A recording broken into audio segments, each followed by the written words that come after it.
大家好，歡迎再次嚟到為神州禱告2分鐘。今日咧，我揀選咗我哋良友電台一位嘅聽眾來信，我哋為呢一位嘅聽眾守望啊。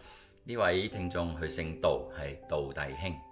杜弟兄咁講，佢話蒙神嘅呼召，我要做得人嘅漁夫啊。只不過嗰陣時自己對聖經嘅認識非常嘅欠缺，尤其係後來遇到異端嘅攪擾啦，感受到讀神學咧係即係非常必須嘅。我就讀過一間神學院，畢業之後發覺咧，教導嘅同埋我喺教會實際服侍嘅當中係有一啲嘅差距。咁偶然嘅機會咧，我認識咗你哋良友聖經學院啦。喺呢度咧真係如魚得水啊！我得到咗全面嘅裝備。咁良院嘅教導喺教會嘅治理啊、門訓各方面咧都應用得到，讓我嘅服侍係得心應手。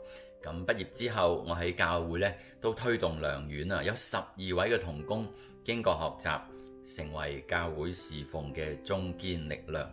咁後來咧更加喺我所在嘅地區咧推廣良院，而家咧有100多位同工參加咗學習啦。我哋一齊低頭為杜弟兄禱告啊！希望我哋感謝你透過杜弟兄鼓勵咗好多嘅同工一齊參與我哋良友聖經學院嘅裝備。我盼望呢啲受裝備嘅都能夠成為喺神州裏邊教會大大嘅祝福。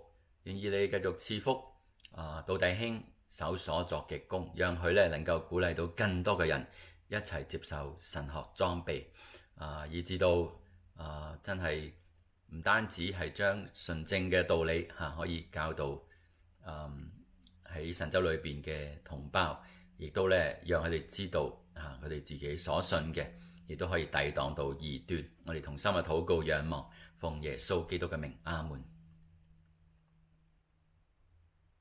今日嘅為神州禱告2分鐘嚟到呢一度，下個禮拜希望再見到你，我哋一齊守望神州，拜拜。